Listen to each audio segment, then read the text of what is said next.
Hi friends, I'm back from IANDS. It was amazing. I just readjusting back at work. It was such an amazing time. I got to see so many beautiful souls and connect with so many people who are on this similar journey, and it felt amazing. And these are friends I really only see once a year, except online. So it was like really special. And thanks for following along. Thanks for those of you who got to be there and people I got to see. I love y'all. It was really great. Today I'm talking about something kind of heavy, so I'm going to put a trigger warning just in case. Um, probably going to talk about sexual assault. In fact, I'm sure I'm going to. And I'm also going to use the word God. So I use the word God because that's what I wrote in my journal, but please use what's comfortable for you. Um, Today I'm just talking about how I know what I'm talking to when I do my stuff because of the people, like a few people who've said the work I do is spiritually dangerous. Um, I have so many thoughts about it, and I actually really value everyone. Part of why I have to, not have to, part of why I do this is because of the downloads I've gotten about the entire globe and how we're all connected. I'll go into that later. But so I'm going to talk about how I know what I'm talking to, kind of what my experience was like, and how that relates to my work now. And then for the people who've asked how, like, someone was really worried if they prayed or called out to God or their angels, that something bad would come. I have a lot of thoughts about this. It's my personal experience I'm going to be talking about, even though it's like a heavy topic. It's like nature of evil. It's like so light, um, but also important. Like I was saying earlier, I've had these very profound experiences of all of humanity being connected. So like when my spiritual experience started, it was like I saw light coming out of everyone. Then at the end of my experience, I had this huge download of how everyone on the globe was completely sacred and we were all here together. Other, like recently, the dream about us all holding hands across the globe. So as much as I'd like to say, oh, well, we disagree, that's fine. Just this like sense of deep sacredness of life. Like, I feel like I should tell you, tell y'all I don't know. I think it's important. Like, I can't just dismiss these concerns. Um, but I also have my own journey with a lot of the stuff that I think people talk about, or I don't know. So my spiritual experience started because I was writing my journal, Dear God.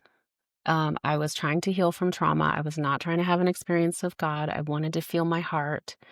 Like that was my main thing. I just was like, nothing in life matters. I just want to feel my heart. I want to feel better. I want to feel my heart. I was just like, and I was doing things that would help me feel my heart, help me feel what was under there. Like I was just trying to get to what was under there, which was, I think, God or love. And eventually, as I, was writing my journal, Dear God, in this part of my life, I just spontaneously devoted my life to God. Um, and that brings up 1 million questions. My life is very weird. I have a very varied background, and I had this huge spiritual experience that I've been thinking about ever since. So, my experience of God, sorry if that word isn't like your kind of word, but that's what I wrote in my journal. So just say creator or love. But it was just total love. This was just my experience.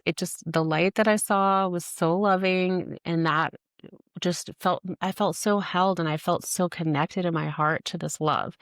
I felt like I was so seen, I was so loved. And that's also when I started feeling these angels around me. They just felt like like the most loving helpers. Um, that's really how I know what I'm doing. When I tune in to messages, when I do sessions for people, I feel that same frequency of love. And that's just what I know.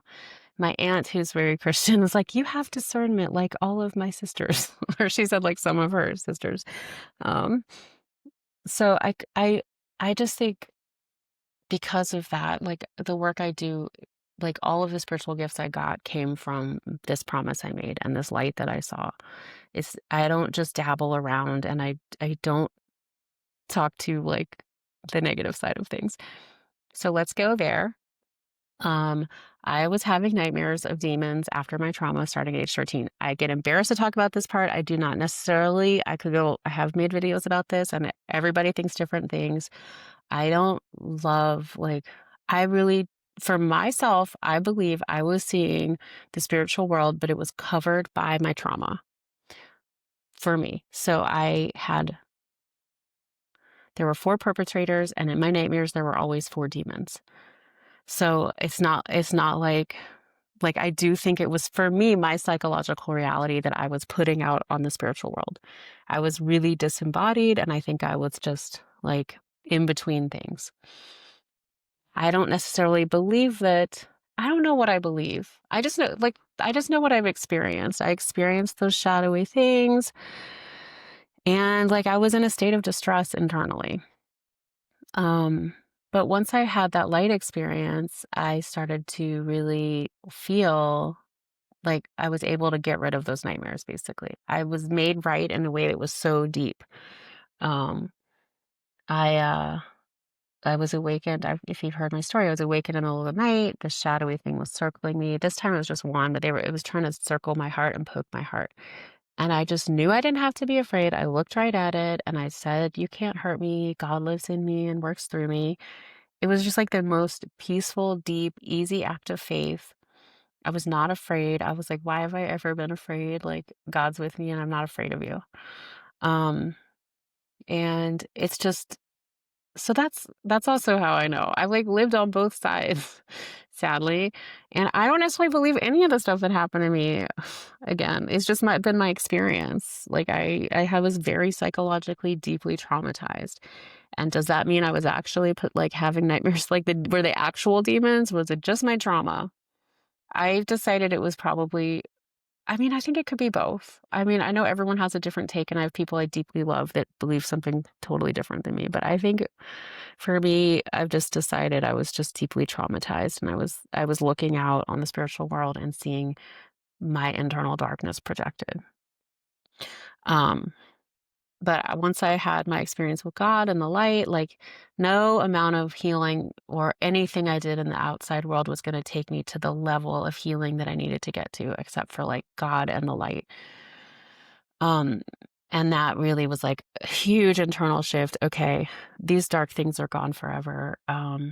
Which has been interesting because, not like, I get embarrassed to tell that part of my story because I know what it sounds like. But at the same time, when I tell it, I meet a lot of people who deal with the same thing and they don't tell people and they're scared and they feel bad.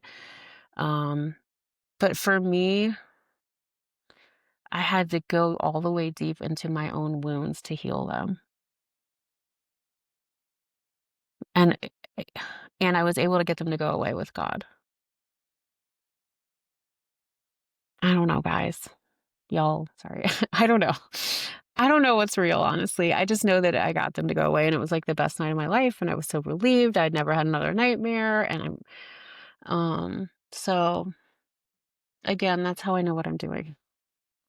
Like, when I do my messages or when I do my healing, I'm just, like, sitting in that same space, and I just remember and feel that same light. It feels super loving, and and I just bring that through. So, and the stuff about spiritually dangerous, that's why it really triggers me. Sorry, this is where I'm gonna use the R word because I'm like, you know what is spiritually dangerous is rape. Sorry. Like, not sorry. That's not funny. But it just makes me really upset because I experienced something that was actually truly, to me, very evil and dehumanizing and awful. I don't want to cry, but to be sometimes told by people that don't really know me, people that don't really watch my story, they just have certain beliefs. I just think it's important to think about what you're calling spiritually dangerous or what you're calling, like, evil versus what you, like, I think sometimes people say that if it doesn't fit their own belief system. Because 'Cause I've experienced the love of the creator and it changed my life completely. And I actually feel like it's like that energy, that total unconditional true love that, like, clicks everything in your heart into being right. Um and all that other stuff that people, I don't know, it's just words, really. If you're not energetically connected, I don't know. It might just be that you actually just, you don't understand it and you're just calling it evil, or you don't understand it and you're saying it's dangerous rather than um actually knowing what's going on in your own heart. which is the most important thing of all. So, if you're afraid to pray, this is the last part. I feel like I really rambled and I hope I made any kind of sense. I woke up really early to get to work this morning and I'm like still getting back on my schedule. But so when you're afraid to pray, I would, somebody like wanted to know, what if I call out to them and something else answers? I would still, you just need to pray to God. If you're scared of like talking to an angel, just talk to God. Um, like God is good. Like God saved my life. I called out to God when I was super wounded and very traumatized. Um, and the love of God saved my life, like in so many ways internally. Uh, and sometimes if you're praying for all that love, some of the shadows will come out. Like when I was starting to have all that love came into my life, some of my shadows, I was facing them, but I knew I could get through them with God. I really want you to be able to feel that for yourself. I That's what heals and that's what like changes a life. So I would just keep praying, but sometimes maybe, that also what you fear you draw to you. So if you're afraid of things, I mean, I do try to not be. Just like try to just feel the love because it's just like this click, to me it's just like, oh, click, there it is. Um and that's how I do all my healing work and all my messages. I don't know. It's really, really hard, but I think it just like somebody said, it's like that childlike faith or like it's just a very simple faith. And it's knowing that God really loves you and cares about you. And yeah, that you're okay. I wish I could make it easier. I really don't want people to feel like very scared because if you can't pray or you can't feel the love that God has for you, um, then like I'm sad.